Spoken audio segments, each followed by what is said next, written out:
Hey everybody, so this is the third lecture. I believe this is going to be chapter 14 in the textbook, all about simple harmonic oscillators.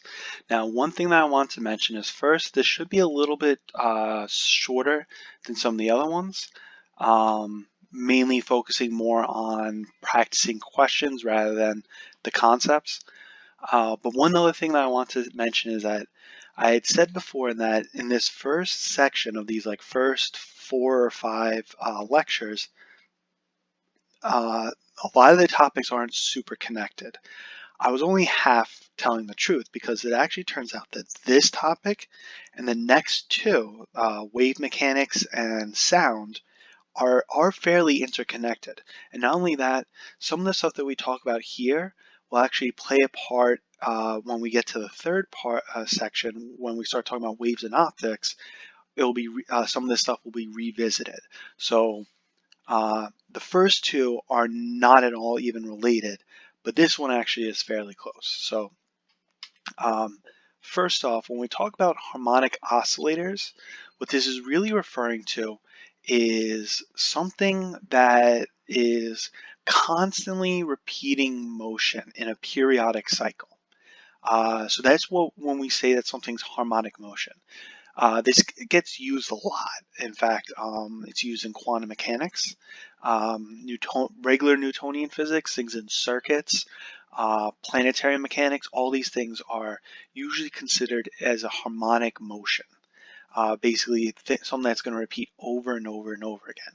Like good example in planetary motion, the movement of the moon around the Earth is a harmonic motion. We can kind of almost literally set our watches to it. In addition, the thing with the circuits, for those who, if you haven't done it yet, one of the things that you'll learn about is capacitors. And you'll learn about how capacitors will end up charging and discharging in a periodic motion if it's connected to things like an inductor or an AC connection. So that's what we're usually referring to as something that's repeating a periodic cycle. So if an object is oscillating and it's doing the same thing in the same amount of time, then what we're going to call that motion periodic. So oscillation is just another way of saying vibration. So this is a perfect example and the simplest example of an oscillator. Now, one thing I want to point out is we're going to start off talking mainly about springs. That's going to be our jumping off point. We're going to talk about and come up with equations considering an object oscillating on a spring. However, everything we talk about with the spring can be applied to any other periodic motion, simple periodic motion. Of course, there would have to be some changes. Like for example, here the force on the spring is related by this equation. We wouldn't use this as the equation for the restoring force. So variables will change, but for the most part, a lot of the relationships would stay the same, which is going to be really nice. So, all right, so first with the oscillator. So first you have this equilibrium position. This is the part where there is no restoring force on the object. As the name implies, it's in equilibrium. And one thing to note, the equation we have for the restoring force is negative kx. Basically, the negative is strictly to tell you the direction. If you look here, when the position's in the positive direction, the force is pushing it in the negative direction, and vice versa. When the position is in the negative direction, restoring force is pushing in the positive. The idea being that the force, as its name implies, is trying to restore it back to the equilibrium position.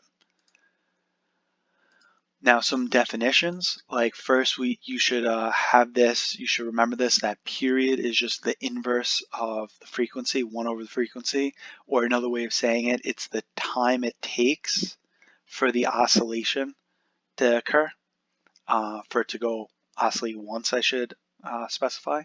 Frequency is just the inverse of period, It's represented with it's measured in the units of hertz or inverse seconds, and basically it's the number of times it oscillates within a second. So another way of putting it is that it's referring to how frequent you see it, hence the phrase frequency. Now, we're going to derive these equations in a bit, but these are two equations that we can have for the frequency and period of a oscillating spring. That the period is equal to 2 pi rad m over k, and frequency is 1 over 2 pi rad k over m. Now, for the spring, K is a spring constant. It's a characteristic of a spring, basically referring to how like elastic or stiff the spring is, and the unit is newtons per meter. All right, so some things that are very helpful to kind of remember and to keep in mind. First, the maximum displacement of the spring is called the amplitude, and it's usually the same on both sides. So the highest negative position and the highest positive position are equally spaced and called the amplitude. When the object is at its equilibrium point, that's where its velocity is at a maximum. Basically, the force stops pushing it forward, and once it reaches that point, it will actually start pulling it back. So the velocity is going to reach its highest point at this location where the force stops pushing it forward. At the amplitude, either one, the velocity ends up being 0. That's the part where it stops moving forward from its momentum, and now the force is strong enough to start pulling it back. Same way here, it stops moving backwards, and the force becomes strong enough to start pushing it back to the equilibrium position. The reason why I'm making these comments now are more for the fact that when we talk about energy, it's going to be very helpful. Now, these are important to remember because one of the things is when we start talking about oscillating springs, we're going to usually need to think of an initial position and a final position. Like we're going to need to take into account two locations. And one easy thing to remember is that one of the we're going to want to try to keep these locations in mind because they're going to make our lives easy. So for example, if we know what the amplitude is and then we're asking about some other piece of information, well, one of the points that we're going to use in our calculations would be the amplitude, since we know both the speed and its location. Same thing, if we know what its max speed is, we still know its speed and location. So it's going to give us a lot of information to kind of remember this stuff. All right. Now, one thing to note is that when we rotate the spring vertically, nothing really changes. A lot of the stuff that we're going to do stays the same. The only difference is that the equilibrium point gets shifted based off of the spring now needing to balance out the weight a bit. So, for example, if originally you were to oscillate this spring, this would be the equilibrium position that would oscillate around. Now when we attach a mass, this is the position that the spring's going to oscillate around. And it's going to be the same thing of its amplitude will end up being the same based off of how much you displace it, the speeds, all these things. Well, not necessarily speed actually. So we can actually figure out where that new location is going to be by using some of the forces again. You know, it's now in equilibrium, so we know the force is equal 0. So the spring force is equal to the weight. Plugging the stuff in, and we get that its new equilibrium position is going to be equal to the weight of the block divided by the spring constant. All right, so here's a practice question where you can play around with this. Pause the video, and we'll go over it in a second. All right, so what we're going to do, we want to figure out what the spring constant is. So one thing to note, though, is that this initial weight does not matter. What matters is that when 200 kilograms gets added to the spring, it sinks an additional 3 centimeters. So when we do the calculations, those are the two numbers I'm plugging in.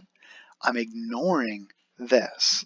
If I were to include both of these weights, it would tell me how much the spring compressed completely, but that's not the question being asked. What's being asked is how much is that, well, they're giving me the sinking of the additional sinking.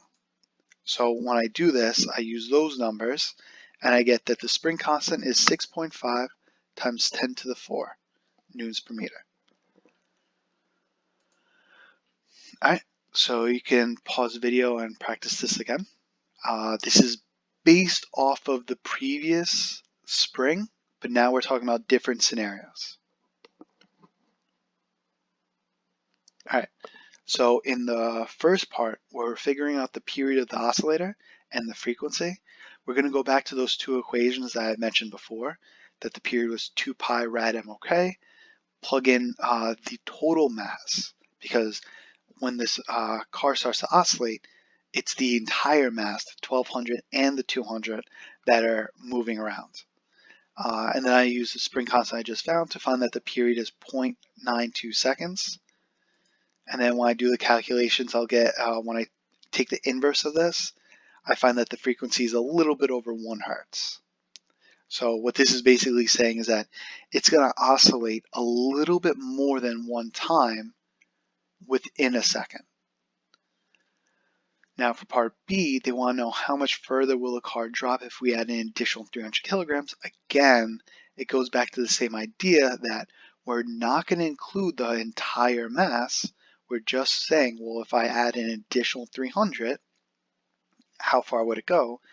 And it would go an additional 4.5 centimeters. Now, another way you could have done this was you could have realized that because there's that inverse relationship between between k and x, and that there's a direct relationship between x and m, you could have realized that if 200 kilograms caused it to go 3 centimeters, then 300 kilograms, which is just 1.5 times this,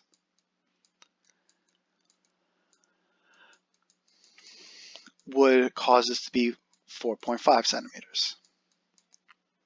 So you could have also realized that on a homework, I might have accepted this if you showed this like thought process of saying, hey, you know, if this goes up by a factor of 1.5, this goes up by a factor of 1.5, but I would need you to show me that this equation is resulting in you realizing that these are directly related. The reason I'm saying that is because, if you have a scenario where you think two things are directly proportional, it may not always be directly proportional. So I want you to prove the proportionality before you use it to solve your problem. All right, so one thing that I could do is I could ask myself, well, what if I had multiple springs in a system? So we have like a spring hanging, or not even hanging, it could be on the side, but we want to know, well, what effect will having multiple springs have on the object? Well, now, one thing that's going to be interesting for those people who've taken circuits, keep an eye out to see what relationship we end up getting. So first, it all depends on how the springs are connected. Now we're gonna first start with two springs connected in parallel. Now what this means is they're gonna be connected like this. Now we're gonna derive this by looking at the forces acting on the object. So right now we have the weight of the object pulling it down, and both of these springs are pulling it up. So what I can say is the spring force from the two springs are going to equal the weight of the object pulling it down. Now I know that it's K1x plus K2x equals mg. Now I can simplify this and say, well, if there was only one single spring being equal to the weight of the object that's holding it up, well, that would just be K, we'll call it K effective, X equals mg. So I can combine this with this and say, well, that just means that the sum of K1 and K2 is the effective spring constant. See? So I just say that, I take the X out because both of these springs are going to elongate by the same amount. And then this combination of spring constants would be replaced by the effective spring constant of just one of them. So this is the equation for a parallel spring constant. It's just the sum. And if we had a third one or a fourth one or a fifth one, we just continue adding it. All right, easy enough. However, when we start doing the series one, where it's connected like this, it's going to get a little bit trickier. All right, so the one thing to note is that both of these springs are going to be affected by the same force. This one is lifting up this force of the weight, and this one's also lifting up this weight. And unlike in the previous case, they don't necessarily have to elongate by the same amount. This one actually may elongate longer than this one, or vice versa. So what we end up saying here is that when I do like the total spring constant, and I start doing like the whole, oh, what if I just replace it with one single spring? Well, that force is going to be the same as the weight, just like I did before. The spring constant on this one is equal to the weight, and this one's also equal to the weight. What this says is that since these two forces are the same, K1x1 has to be equal to K2x2 for these two. So what I'm writing here is that if I had, and so you have to think about the case where we have one single spring. So when we have these two springs, if this elongates by, let's say, 2 centimeters, and this elongates by 3 centimeters, then that means that if I replaced it with one single spring with some magic spring constant, it would have to elongate by this total amount, 5 centimeters. So that's where this is coming from, saying that, well, the effective spring force would have to be the total effective spring constant plus times the sum of the total elongations. So I can take this and rewrite it so that they're all in a single term. So that means that I can take this, and I get this, that K2x2 is equal to the K series times, because remember these forces are the same, times x2 times this junk plus x2. So it's taking this term, putting into here, and then setting this force equal to Fs2. Doesn't matter which one I set it equal to, as long as I'm keeping it all in the same terms. I now have an x2 in every term, so I can drop it out, and then I move things around to simplify, and I get this, that the inverse of the total series spring constant is equal to the inverse sum of all the individual spring constants. Now, one thing I had mentioned, for those people who know circuits, who've had practice with it, you may have seen similar equations that when you have resistors, actually, I'll just simplify this. The resistors in series is the sum of the resistors, and resistors in parallel is an inverse sum of all the resistors. Or if you've gone a little bit further in circuits, you may have learned about this, that for capacitors, this one actually matches a lot better with the springs, that capacitors in series is an inverse sum